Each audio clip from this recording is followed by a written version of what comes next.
Numbers 26. Numbers 26. You must always keep Numbers 26 and Numbers chapter 1 parallel, side by side. Reason? Both of them have a census. Numbers 1, the census is taken. Number 26, also you find the census taken. Now, it is for a reference point. I'm reminding you once again now that the census that was taken in Numbers 1 and now the census that we are studying in Numbers 26 are approximately 38 years apart.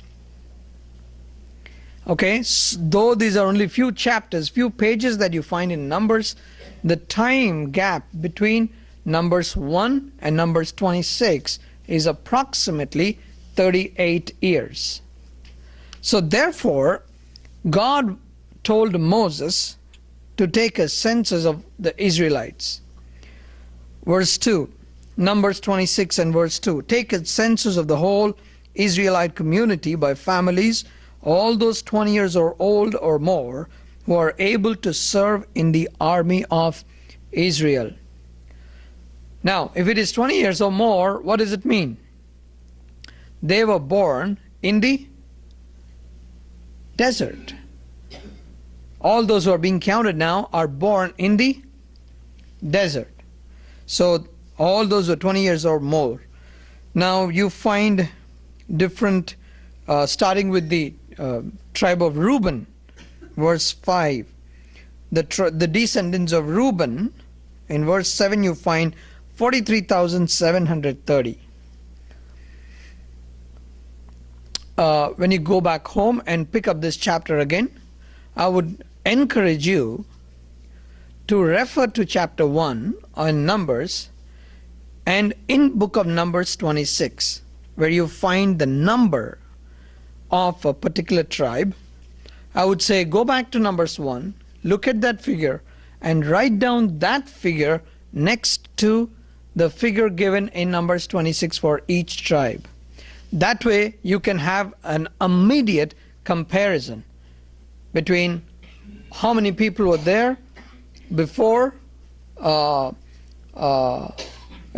the first chapter of Numbers, and how many were there in Numbers 26. Reuben, for example, the tribe of Reuben, there are 43,730. 43,730. When you read this in Numbers 1, you find there are 46,500. Okay, so this way you can find a comparison. Just write the numbers there, that'll make it very simple. Now here in verse 8 you find the son of Palu was Eliab, and the sons of Eliab were Nemuel, Dathan and Abiram. When you hear the word Dathan and Abiram, you remember that these two were the ones who followed Korah, and they were all swallowed alive into the ground. Remember the rebellion of Korah. The verse 10, the earth opened its mouth and swallowed them along with Korah, whose followers died when the fire devoured the 250 men, and they served as a warning. The line of Korah, however, did not die out. Korah's line did not die out. What do you mean by it did not die out?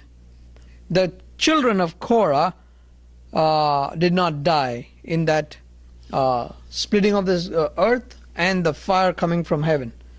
They didn't die. They survived.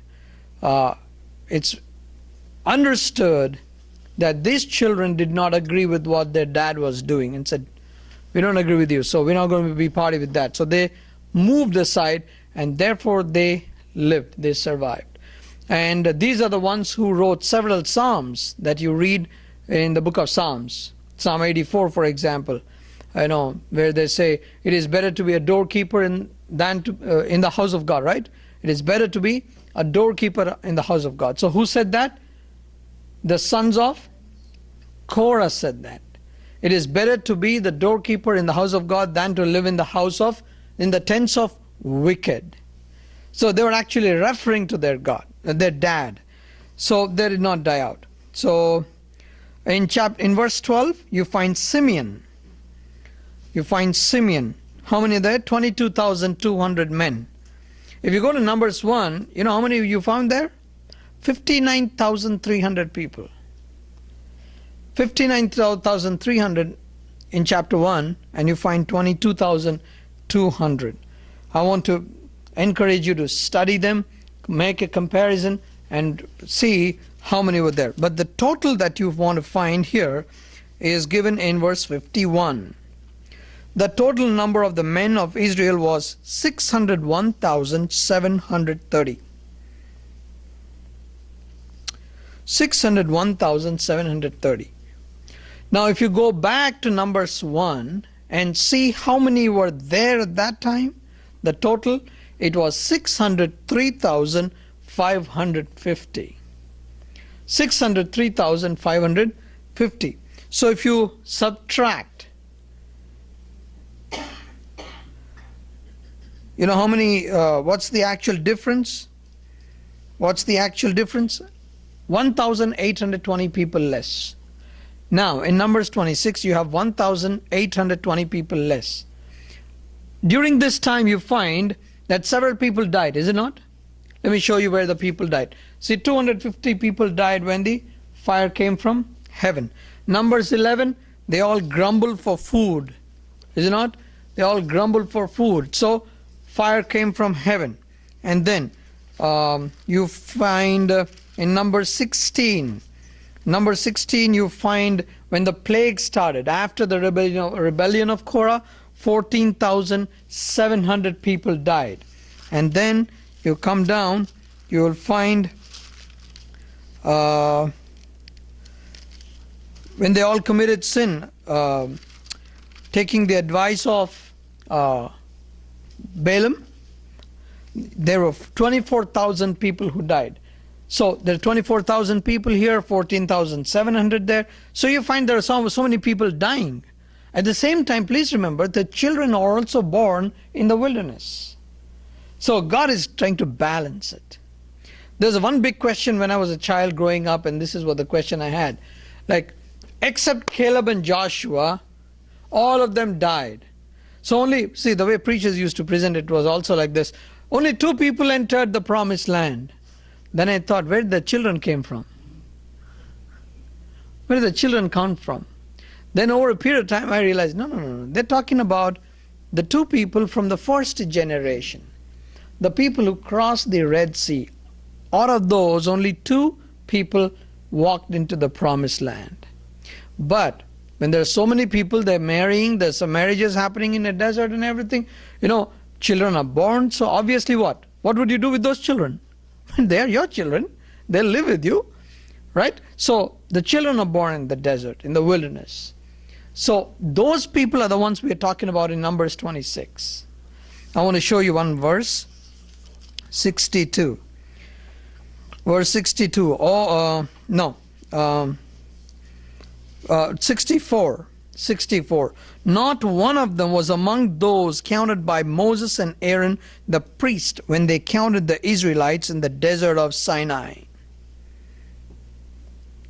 Do you see? So it's a totally different batch we are talking about. Now, why did they make this census at this point of time? It's very important to know that. It's very important to know that. You know how many years have passed by now at this point of time? They're in the 40th year. What did God say to them? After 40 years, you will enter the promised land. Now, they're taking the census with a sense of preparation to go and occupy that land. Now, in order to occupy that land, you need to know how big you guys are. When we plan for a big party, we would first see how many people we have and then accordingly go and look for a hotel which can hold that many people in the banquet hall, is it not? These days that's what's happening, You have Thanksgiving, Christmas coming, and so many celebrations happening, and you want to go to a hotel and ask for a banquet hall. So the first question he would ask you is what? How many people? How many people? So this is a perfect planning that's going on. And who initiated this census? God. He said, you take the census, Moses. And why you take the census? Verse 52. Numbers 26:52. The Lord said to Moses, the land is to be allotted to them as an inheritance based on the number of names. Based on the number of names. So here you find the census is taken in order to give them an inheritance. What is the inheritance there? Verse 54. How do you have to do that? To a larger group give a larger inheritance, and to a smaller group a smaller one. Each is to receive its inheritance according to the number of those listed. Number of those listed. I want you to listen to this very closely. Now the number that you find, there are some people more, some people less. For example, let's take Simeon. Okay, let's take Simeon. Now, how many people do you have in the second census? There are 22,200 people. In the first census, there were 59,300 people. Can you imagine that? Nearly 38,000 people less. Now, according to what God told Moses, if the group is big, they get how much? A bigger land. If the group is small, they will get a smaller piece of the land. So, according to the numbers that you find here, the smallest group is the tribe of Simeon, right? The descendants of Simeon. That is the 22,200 people. You know why they are less? You know why they are less? You may say, does it make any sense what you are asking, Chandra? How is it that this number is less? I want you to remember this. In Genesis chapter 49, can somebody tell me what the context is? Genesis 49 is a wonderful chapter where Jacob has all his sons around him and he is giving them a blessing or whatever based on what they have done in the past, and therefore that will reflect in the future. Chapter 49, see what he says about Simeon. You know, Simeon and Levi, what they did? Simeon and Levi, they had a sister. Her name was Dinah. And the prince of a neighboring country fell in love with her. And he wanted to marry her. Jacob and his family, they all rejected it. But they said, if you want to get married, you must be circumcised. You and all your people. So for that girl, this guy said, okay, all my countrymen, all the men, including myself, we all be circumcised. They all were circumcised. When they were in that physical pain, you know what these guys did? They went and killed those men. And that was one of the biggest mistakes that Simeon and Levi had done. Father knew that. Time came, Jacob is old man, he's now about to give blessing to his children. And this is what he says about Simeon. This is what he says, chapter 49 and verse 5. Simeon and Levi are brothers. Their swords are weapons of violence. Let me not enter their council, nor let me not join their assembly, for they have killed men in their anger and hamstrung oxen as they please. Cursed be their anger so fierce, and their fury so cruel. I will scatter them in Jacob, and will disperse them in Israel. It's the father who gave a curse. You see what happened now? Of all the tribes, they get the smallest portion. They get the smallest portion. So, what do you understand from this? What do you understand from this? We might look at 22,200 people and say, oh, they were so rebellious. That's why those people, so many of them were killed from that community. I want you to get a bigger picture and try to understand that in all this, God is in control. He's in control. Whatever Jacob said, it had to come to pass because it was very prophetic. And it had to come to pass. And therefore now they have come to a point where now they are going to get a land. And their land is going to be small. Reason? Because they did something that was not approved. They did something that was not okay.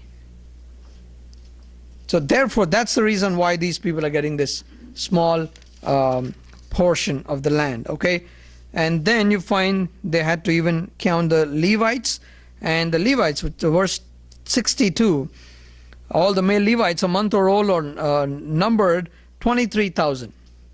There were 23,000 people.